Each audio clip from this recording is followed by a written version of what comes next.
ప్రార్థన చేసుకొని దేవుని యొక్క వాక్యాన్ని విందాం. ఈ యొక్క మధ్యాహ్నకాల సమయంలో ప్రార్థన. పరిశుద్ధమైన తండ్రి, నీ వాక్యంలో నుంచి నీ ఆత్మ సహాయంతో మీరే వాక్యం నుంచి మాట్లాడమని యేసుక్రీస్తు నామములో అడుగుచున్నాను తండ్రి. ఆమేన్. యోహాను సువార్త 4వ అధ్యాయము 24వ వచనం చదువుకున్నాం. యోహాను సువార్త 4వ అధ్యాయము 24వ వచనం చదవండి. దేవుడు ఆత్మ గనుక ఆయనను ఆరాధించువారు ఆత్మతోనూ సత్యముతోనూ ఆరాధించగలరు. చాలు. ప్రభువైనటువంటి యేసుక్రీస్తు వారు శరీరధారిగా ఉన్నటువంటి దినాల్లో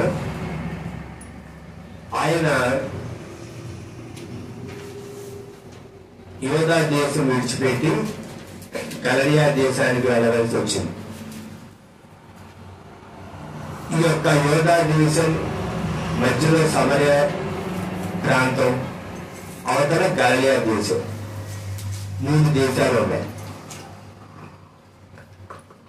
ఈ సువార్తను యోహాను గారు రాశారు.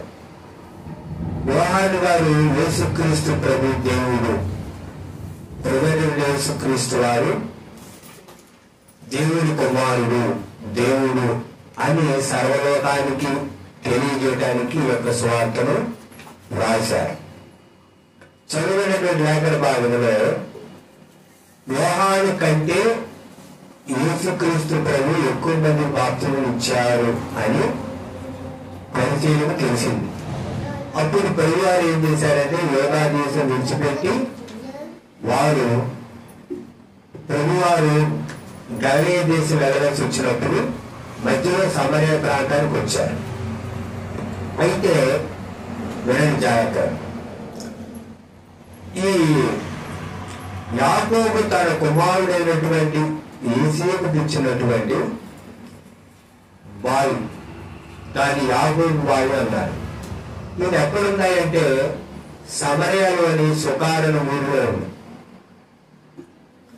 ఆ ఊరిలో ఒక ఆమె ఉంది. ఆమె ఎవరంటే ఒక స్త్రీ. ఈ సమరయ స్త్రీ యాకోబు బావి దగ్గరికి నీళ్లు చేరుకోవడానికి వస్తుందని ప్రభు తెలిసి ప్రభువారు ఆమె కంటే ముందుగానే యాకోబు బావి దగ్గరికి ఇంచుమించు 12 గంటలప్పుడు ప్రభువారు అక్కడికి వెళ్ళారు. ఈ వెళ్ళినప్పుడు ఆమె నీవు చేరుకోవడానికి యాకోబు బావి దగ్గరికి వచ్చింది.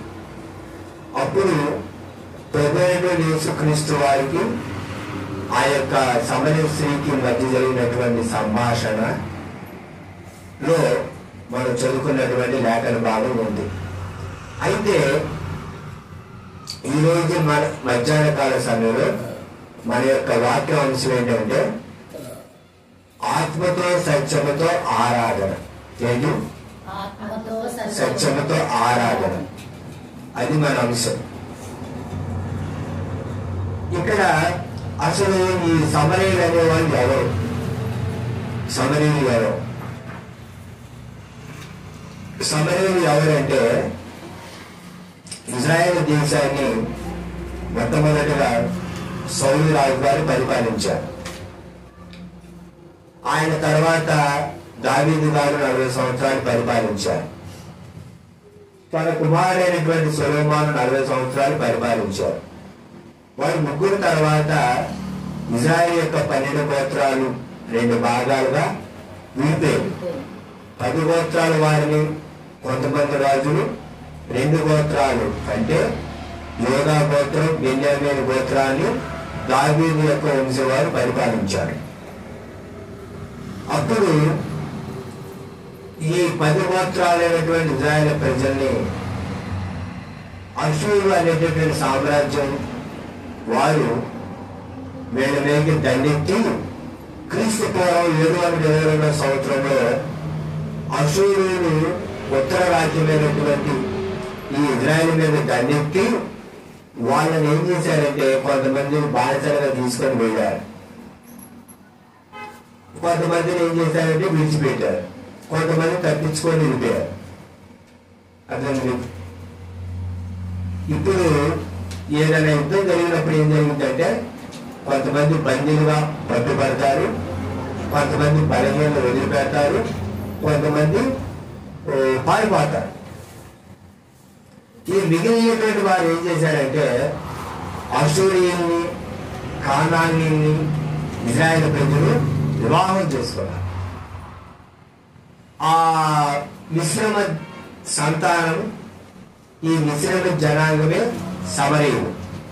వీళ్ళు సమరయ అనేటువంటి ప్రాంతంలో నివసించారు కాబట్టి వీళ్ళకి సమరయులు అనే పేరు వచ్చింది. అదేనంటారా? ఈ సమరయ ప్రాంతంలో సుకారలు గ్రామంలో ఉన్నటువంటి ఈ స్త్రీని రక్షించాలి అని చెప్పి యేసుక్రీస్తు ప్రభువారు ఆమె కోసం, ఆమె రక్షించడానికి ప్రభువారు యాకోబు బావి దగ్గరికి వచ్చారు. ఇది జరిగినటువంటి సంఘటన, నేపథ్యం, ఉపోద్ఘాతం. అయితే ఈ అశ్షూరు రాజైనటువంటి షల్మనేజరు ఆయన ఈ ప్రాంతంలో ఉన్నటువంటి ప్రజల్ని బాధ్యతగా తీసుకొని వెళ్ళారు. ఈ చదువుకున్నటువంటి లేఖన భాగంలో నుంచి మనం నేర్చుకోవాల్సింది ఏంటంటే ఆత్మతో సత్యముతో ఆరాధన. యేసుక్రీస్తు ప్రభువారికి సమరయ స్త్రీకి మధ్య ఆమె ఒక ప్రశ్న వచ్చింది, ఏదో జవాబు చెప్తా ఉన్నారు, ఇలాగ జరుగుతూ ఉంది సంభాషణ. యూదులు సమరయులతో సహవాసం చేయరు, ఎందుకంటే సమరయులు అంటే తక్కువ వాళ్ళు, తక్కువ వాళ్ళు, యూదులు ఎక్కువ వాళ్ళు అనే ఒక భావన ఉంది. ఎందుకంటే వీళ్ళు మిశ్రమ సంతానంగా, అందుకని యూదులతో సమరయులు ఏం చేయాలంటే సాంగత్యం చేయరు. మరి అట్లాంటప్పుడు యూదులు అయిన నీవు సమరయ స్త్రీలైన నన్ను దాహానికి మరి నీళ్ళు ఎలా కలుగుతున్నావు అని సమరయ స్త్రీ యేసుక్రీస్తు ప్రభువుని ప్రశ్నించింది, అడిగింది.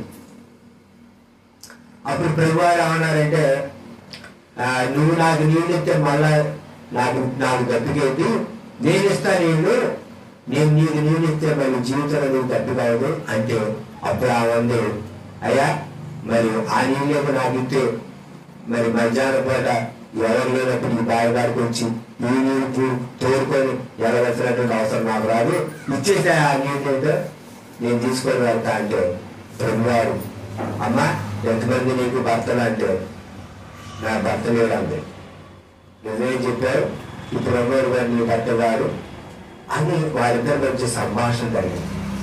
అదేనంటే అయితే ఎవరు రక్షించాలనేటువంటి ఉద్దేశంతో ప్రభువారు ఆ ప్రాంతానికి వచ్చారు. సరిహద్దులు దాటి వచ్చినటువంటి ప్రభువైన యేసుక్రీస్తు వారు సరిహద్దులు. అదే మన జీవితంలో కూడా కొన్నిసార్లు మనం సరిహద్దులు పెట్టుకోం, అది చెప్పుకుంటే వాటికి వాళ్ళు మా మాట అంటా చెప్పుకోగలరు. అంతటా అందరికీ సువార్త ప్రకటించాలి. ఇక్కడ ఎవరు రక్షించాలని ప్రభువారు వచ్చారు. ఈ యొక్క సంభాషణ యేసుక్రీస్తు ప్రభువుకు సమరయ స్త్రీకి మధ్యనటువంటి సంభాషణలో ఎవరు తెలివైంది, మామూలు కాదు, తెలియదు కాబట్టి యూదుడైన నీవు సమరయ స్త్రీని నన్ను నీళ్ళు ఎలా అడుగుతాను అంటే, నా చూసారా నీళ్ళు ఎలా అడుగుతున్నావు అని అడుగుతా ఉంది. ఇట్లా సంభాషణ వస్తా ఉంటే ఏమేం చేసిందంటే ఇక్కడ ఆ పిరమిడ్ లేడు అంది. ఇప్పుడున్నవాడు నీకు 5 పిరమిడ్లు ఉండేది, ఇప్పుడున్నవాడు నీ పిరమిడ్ కాదు, సత్యమే చెప్పి త్వరలో అదంటే నీవు నిజం చెప్పింది యేసు ప్రభువుతో. ఏమైనా నిజం చెప్పింది, ఇప్పుడు నా 9 కాదు, ఇంతకుముందు 5 ఉండేవాళ్ళు అని చెబుతా ఏం చేసిందంటే, ఇక్కడ ఏం చేసిందంటే ఆ యొక్క సంభాషణను డైవర్ట్ చేసింది. ఏం చేసింది? డైవర్ట్ చేసింది, పక్కన మళ్ళించింది. మొత్తానికి ఏదో ఈరోజు నాకు ఏమైంది, నేను దొరికా ఇవాళ, నన్ను వదిలిపెట్టినట్లు ఏనా ఏమి జరుగుతుంది కదా అని ఏం చేస్తుంది అంటే అక్కడ సబ్జెక్ట్, ఆ వాదన మధ్య, ఆ ప్రశ్న జవాబుల మధ్య ఏం చేసిందంటే టాపిక్ ని డైవర్ట్ చేసింది. డైవర్ట్ చేసి ఏమంటుంది తెలుసా? ఏమవుతుందంటే, వినండి జాగ్రత్తగా, మీరు వినండి అన్న, వినండి. ఆమె ఏమంటుందంటే, అప్పుడు ఆ స్త్రీ 19వ వచనం, వాక్యం చూడండి, 19వ వచనం. అప్పుడు స్త్రీ, అయ్యా నీవు ప్రవక్త అని గ్రహించుచున్నాను. ఎందుకంటే ప్రవక్త కాబట్టి సామాన్యులు మాట చెప్పలేరు. అదేంటంటారా? 10వ వచనం జాగ్రత్త వినండి. మా పితరులు ఈ పర్వతమును ఆరాధించింది కానీ ఆరాధించవలసిన స్థలం యెరూషలేములో ఉన్నదని మీరు చెప్పుదురని ఆయనతో అనగా, యేసుక్రీస్తు ప్రభువారు ఏమన్నంటే, అయ్యా బాగానే ఉంది కానీ మరి మా పితరులు ఈ పర్వతమును ఆరాధించింది కానీ ఆరాధించవలసిన స్థలం యెరూషలేములో ఉన్నదని మీరు చెప్పుదురు. ఆరాధన అనేటటువంటి మాట ఆమె ఉపయోగించింది. ఆరాధన అనేటటువంటి పద ప్రయోగాన్ని ఉపయోగించింది. ఆరాధన అంటే పూజించటం, గౌరవించటం, పొగడటం. అదే మీకు ఆరాధన అంటే మొక్కటం. ఏంటి? మొక్కటం. దేవుని వాక్యంలో మనం చూస్తే మొక్కటం. చూడండి, సమయ గ్రంథంలో ఒక మాట ఉంది. మొదటి సమయ గ్రంథం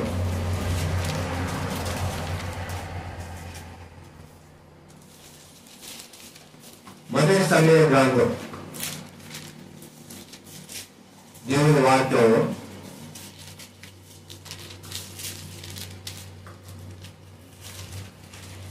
2వ అధ్యాయం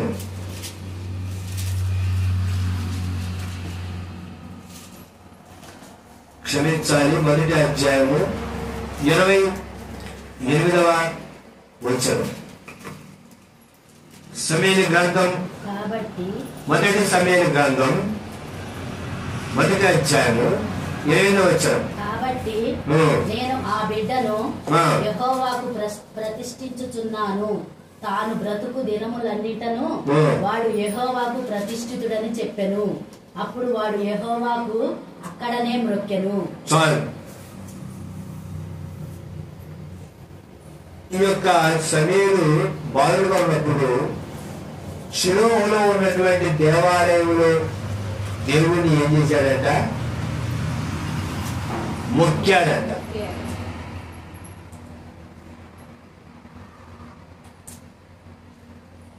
షిలోహులో ఉన్నటువంటి దేవాలయంలో దేవుని ఏం చేశాడు? మొక్కాడు. మొక్కటం అంటే అర్థం ఏంటి తెలుసా? ఆరాధన. అదే మొక్కటం. చాలా మంది చూడండి, సాధ్యం మనం ఎలా ఉంటాం, మొక్కు తీర్చుకోవాలండి అంటారు. సాధ్యం అంటే ఆరాధించాలి దేవుడు అని అర్థం. మొక్కటం ఇంగ్లీష్ భాషలో ఏమని రాయబడిందంటే వర్షిప్ అని రాయబడింది. వర్షిప్ అంటే ఆరాధన, మొక్కటం. అందుకే నేను ఒక పాట ఉంది, సాకిల పాడి మొక్కెదము. ఎలా మొక్కాలి? సాగిల పడి మొక్కాలి.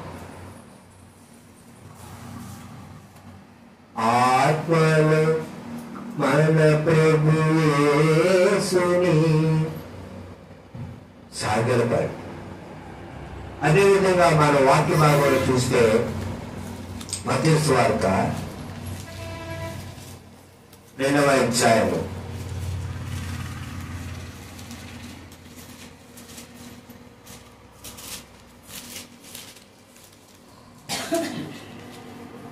2వ అధ్యాయము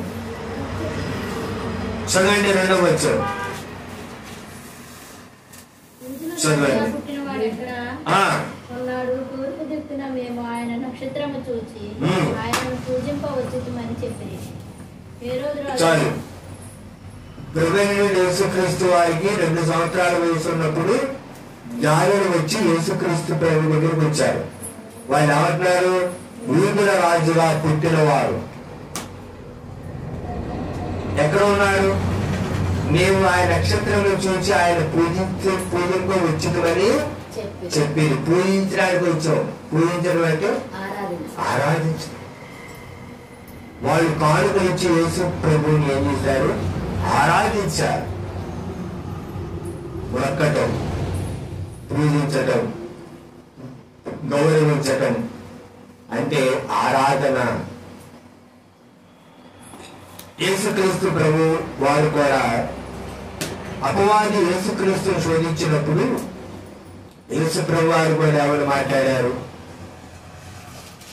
ఆయన ఏమి కోట్ చేశారు? 4వ అధ్యాయం 10వ వచనం మత్తయి సువార్త.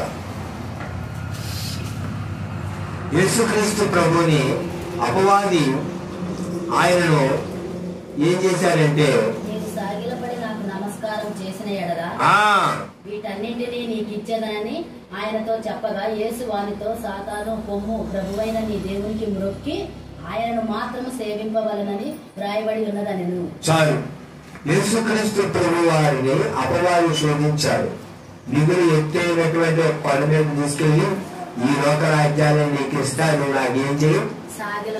సాగిలపై నమస్కారం చేయి, అంటే నన్ను ఆరాధించు అని. అంటే ప్రభు వారు అని చెప్పారంటే, దేవునికి మొక్కి ఆయన మాత్రమే సేవించాలని రాయబడి ఉంది. దేవుణ్ణి ఆరాధించాలి, నిన్ను కాదు ఆరాధించే. అదేనా? దేవునికి మొక్కాలి, ఆయన మాత్రమే ఆరాధించాలి. ఆయన ఆరాధించడం కాదు. అదే మీకు ఆయన మాత్రమే ఆరాధించాలి. చాలా మంది ఏమంటారంటే, ఆ యేసు ప్రభు దేవుడేనండి, ఆయన్ని మేము పూజిస్తాం, వేరే వాళ్ళు కూడా పూజ చేస్తామండి, అందరూ ఒకటేనండి మా అంటారు. నేను ఒకరి ఇంటికి వెళ్తే అంటుంది, అయ్యా దేవుడు అంటే నాకు ప్రేమ, యేసు ప్రభు అంటే ప్రేమ, ఆయనకి మరి నేను ప్రార్థన చేసుకుంటా, మరి అయ్యి చేస్తానయ్యా, ఇవి కూడా చేస్తానయ్యా అంటారు. కానీ యేసుక్రీస్తు ప్రభు అని చెప్పారు, నేనే మార్గం, నేనే సత్యం, నేనే జీవం. దేవునికి మొక్కి ఆయన మాత్రమే సేవించాలి, ఆయన మాత్రమే. అది ఆరాధన అంటే. ఈ చదువుకునే లేఖన భాగంలో ఈ వినండి, సమరయులు ఎక్కడ ఆరాధిస్తారంటే, దేవుణ్ణి షెకెములో గెరీజీం అనేటువంటి కొండ మీద కట్టబడినటువంటి మందిరంలో దేవుడు మోషే గారి ద్వారా ఇచ్చినటువంటి ధర్మశాస్త్రం అటువంటి ఒక ప్రతిని తీసుకొని, ఒక భాగాన్ని తీసుకొని వాళ్ళు దేవుని ఆరాధిస్తారు. కానీ యూదులు ఇజ్రాయేల్ దేశంలో ఉన్నటువంటి, యెరూషలేములో ఉన్నటువంటి జెరుబ్బాబెలు నాయకత్వంలో కట్టబడినటువంటి దేవాలయంలో దేవుణ్ణి ఆరాధిస్తారు. అదే మీకు ఆ విషయాన్ని ఆమె చెప్తా ఉంది. అప్పుడు ప్రభువారు ఏమన్నారంటే, యేసుక్రీస్తు ప్రభువారు చెప్పారు 21వ వచనం, అమ్మా ఒక కాలం వచ్చుచున్నది, ఆ కాలముందు ఈ పర్వతం మీదను యెరూషలేములోను మీరు తండ్రిని ఆరాధింపరు, నా మాట నమ్ముము. అమ్మా షెకెములో ఉన్నటువంటి గెరేజీము కొండ మీద ఉన్నటువంటి దేవాలయంలో దేవుని ఆరాధించరు, యెరూషలేములో దేవాలయంలో దేవుని ఆరాధించరు. ఒక కాలం వస్తా ఉంది. ఆ కాలంలో ఎలాగ ఆరాధిస్తారంటే యేసుక్రీస్తు ప్రభువు చెప్పారు, తండ్రిని ఎలాగ ఆరాధిస్తారంటే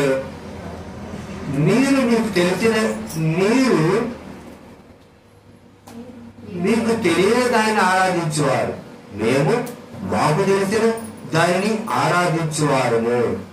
మీరు ఏం చేస్తున్నారంటే మీకు తెలిసిన దాన్ని ఆరాధిస్తున్నారు.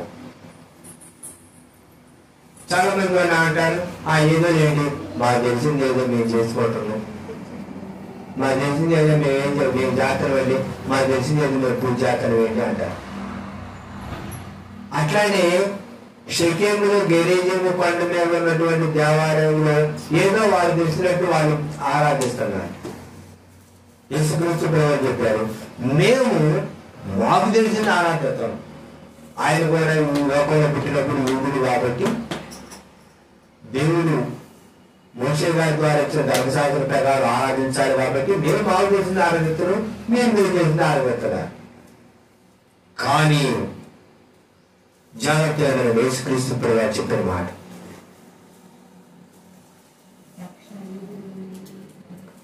రక్షణ యుద్ధంలో కలిగించినది. అయితే యథార్థముగా ఆరాధించువారు ఆత్మతోనూ సత్యంతోనూ తండ్రిని ఆరాధించు కాలం వచ్చుతున్నది.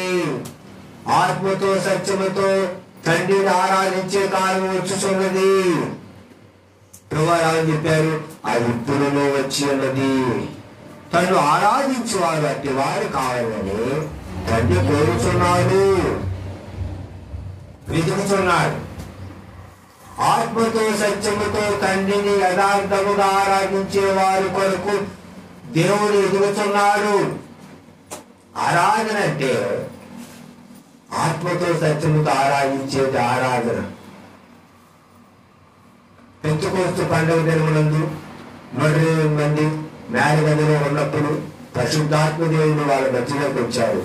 అప్పుడు వారు దేవుణ్ణి నిజమైనటువంటి ఆరాధన చేశారు, ఆత్మతో సత్యముతో. ఆత్మతో అంటే పరిశుద్ధాత్మ దేవుని సహాయముతో మన ఆత్మలో నుండి దేవుని ఆరాధించటమే ఆరాధన.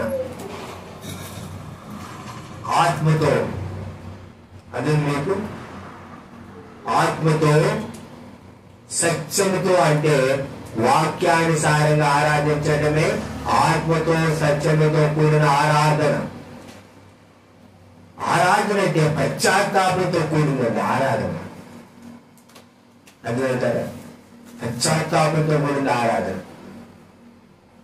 ఈ సమరస్త్రీ ఎప్పుడైతే ప్రభువారు ఆమె యొక్క జీవితాన్ని తెలియజేశారో ప్రభువుని ఆమె ఆరాధించింది. అందుకనే సమరే గ్రామంలోకి వెళ్ళి ఆ సుఖారాన్ని ఊళ్ళోకి వెళ్ళి అందరినీ పిలుచుకొని వచ్చింది.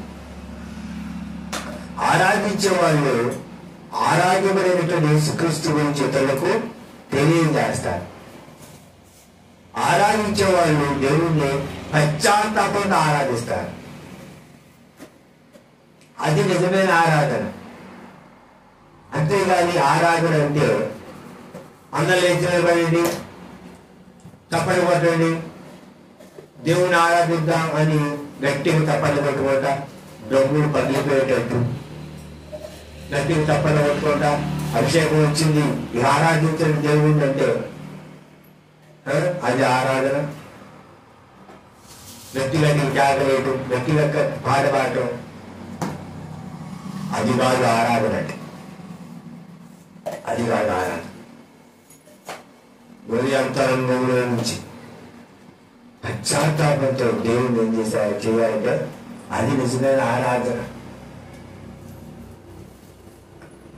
ఈమె విస్తార పాపాలు క్షమించబట్టే నీ విశ్వాసం రక్షించింది, సమాధానం వర్గాలు వెళ్ళని పాపాత్మర స్త్రీతో యేసుక్రీస్తు చెప్పారు. ఆమె పశ్చాత్తాపం వచ్చింది. అదేంటి ఆరాధన అంటే. అంతేగాని ఆరాధన అంటే ఆరాధించండి గట్టిగా, ఇంకా గట్టిగా ఆరాధన ఆరాధన ఆరాధన ఆరాధన కాదు, అది కాదు ఆరాధన.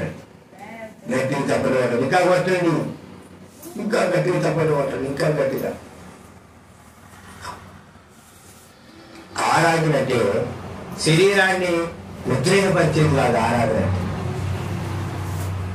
శరీరాన్ని ఉద్రేకపరిచే కొంతసేపు అయిన తర్వాత అనేది సిద్ధమైపోవాలి. అది మందిలో ఉన్నంత ఇంత మందిని తాగిన తర్వాత జీవం లేదు. హృదయాంతరంలో నుంచి పశ్చాత్తాపంతో వచ్చేది ఆరాధన. దేవుడు ఆత్మ కనుక ఆయన ఆరాధించేవాళ్ళు ఆత్మతో సత్యముతో ఆరాధించాలి. నీ ఆత్మలో పరిశుద్ధాత్మ సహాయంతో వాక్యానుసారంగా ఆరాధించాలి. ఇది ఆరాధన అంటే అర్థం కదా, అది ఆరాధన. అది అదే మీకు అది ఆరాధన అంటే. అది ఎందుకు ఆరాధన? అది ఆరాధన అంటే తన ఆలయముగా మనల్ని మార్చాడు దేవుడు. అదే మీకు అందుకని ఒక మంచి పాట ఉంది. తన ఆలయముగా తన ఆలయముగా మగు మార్చిన ఆ పాట. తన ఆలయముగా మన దేవుడు మార్చాడు, అందుకని ప్రభువుని కనపరిచాడు. అర్థమైంది కదా. ఆది ఆదాము మరణ శాసనాన్ని కొట్టివేసి మరణాన్ని గెలిచి మరణ భూములను గెలిచాడు. మన మీద ఉన్నటువంటి దేవుడు ఉగ్రతను యేసుక్రీస్తు ప్రకారం తీసేశాడు. కనుక దేవుణ్ణి ఆరాధించాలి. అది ఆరాధన. ఆత్మతో సత్యంతో ఆరాధన. అమ్మా ఒక కాలం వస్తా ఉంది, అప్పుడు మందిరములో కాదు దాన్ని ఆరాధించేది, హృదయ అంతరంగంలో నుంచి ఆత్మస్వరూపైనటువంటి దేవుని ఆరాధించేది. అదే నిజమైనటువంటి ఆరాధన. దేవుడు ఆత్మ కనుక ఆయన ఆరాధించేవారు ఆత్మతో సత్యముతో ఆరాధింపవలెను. అది ఆరాధన. అది ఆరాధన. అంతేగాని గడిచేపు నిలబడి పాట పాడుకుంటా డ్రమ్ములు పగిలిపోయేటట్టు గట్టిగా కొట్టుకుంటా, అదేంటే అది కాదండి ఆరాధన. అది కాదు. కేకలు వేసుకోవడం, కేకలు మొబ్బలు, అదేంటే అది కాదు ఆరాధన అంటే. సమాజంలో కూడా చూడండి, సమాజంలో కూడా మనం చూస్తే డబ్బులు కొట్టుకుంటా ఏమండి, డబ్బులు కొట్టుకుంటా గట్టి గట్టిగా డబ్బులు కొట్టుకుంటా గట్టి గట్టిగా ఏరలు వేసుకుంటా ఎగురుతూ ఉంటే మరి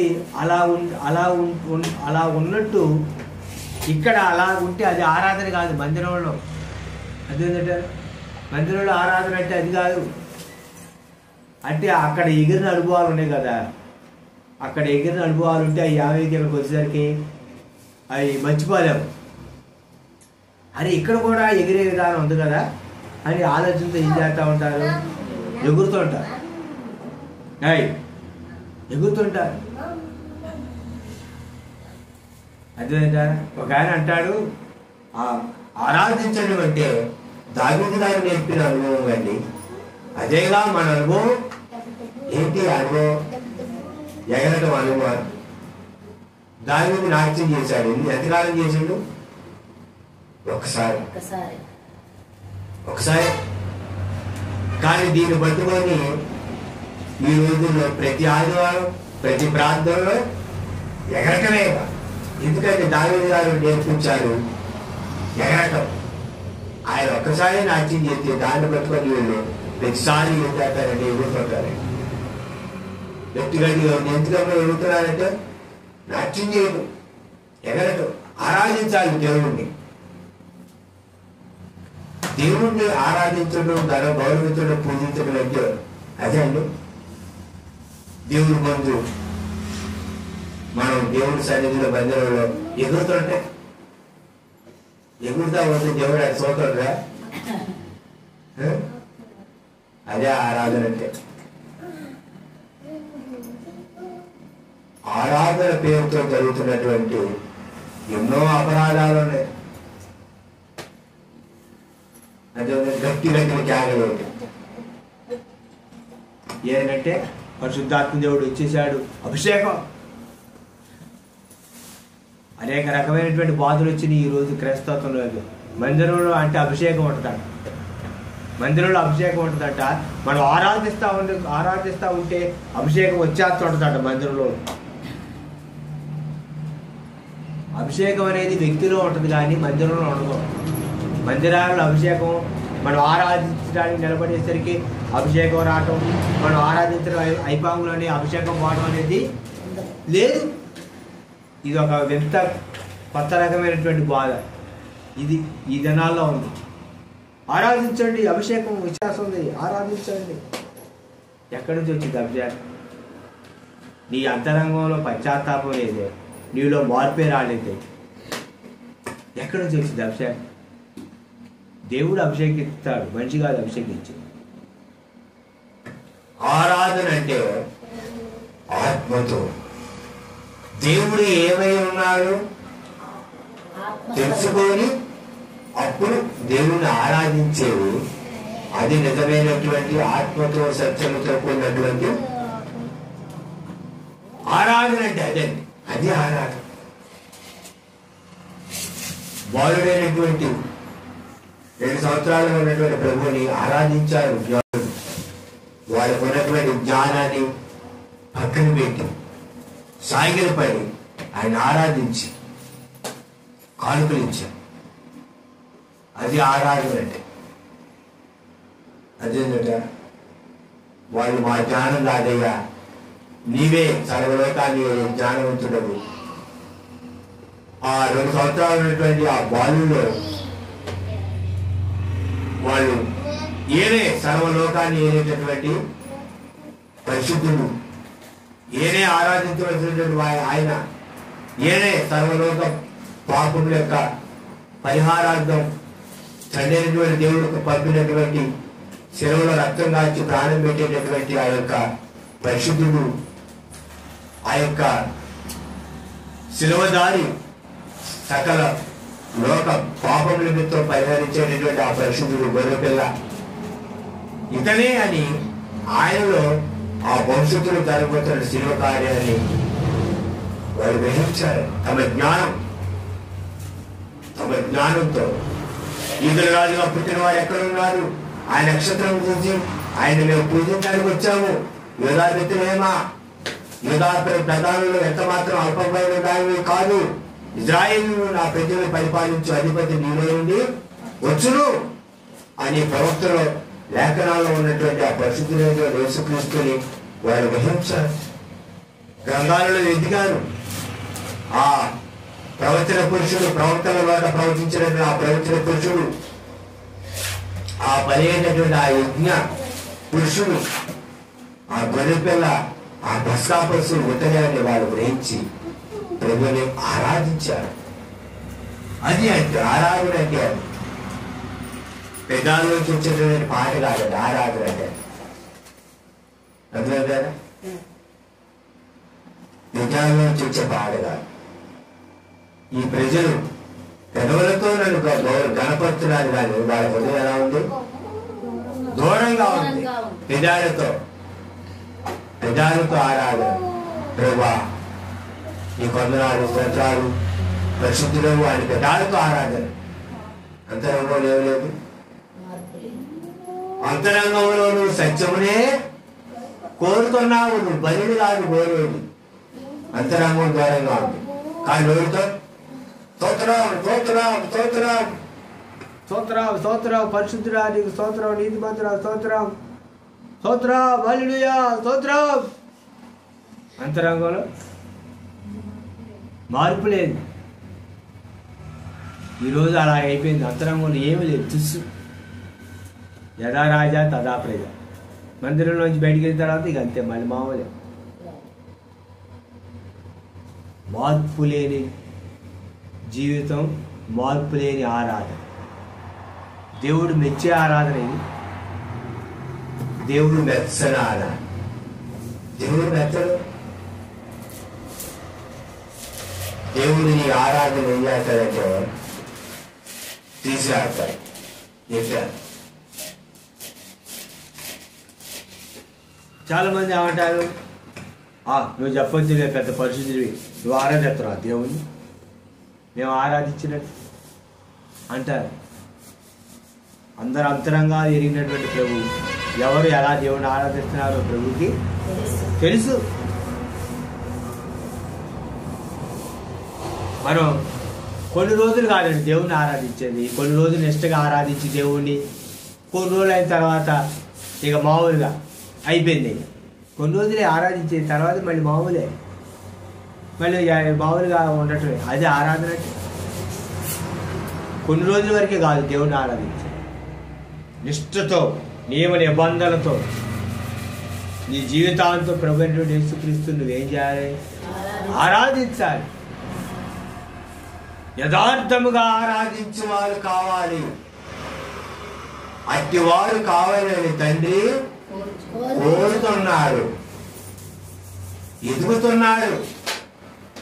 ఎందుకంటే ఆత్మస్వరూపమైన దేవుడు ఆత్మతో సత్యంతో ఆరాధించే వారి కొరకు ఆయన ఎదుగుతున్నాడు. ఎంతమంది దేవుణ్ణి ఆత్మతో సత్యంతో ఆరాధిస్తున్నారు? అటువంటి వారి కొరకేగా ప్రభు ఎదిగేది. ఆత్మతో సత్యంతో దేవుడు ఆరాధిస్తున్నావా? పెదాలతో ఆరాధిస్తున్నావా? పెదాలతో ఆరాధించేవారు ఎక్కువ మంది, ఆత్మతో సత్యంతో ఆరాధించేవారు తక్కువ మంది. ఆత్మ సత్యంతో ఆరాధించరు, పెదాలతో పక్కన చూడాలని ఆరాధిస్తారు, దేవుని చూడాలని కాదు. కనుక ఆత్మతో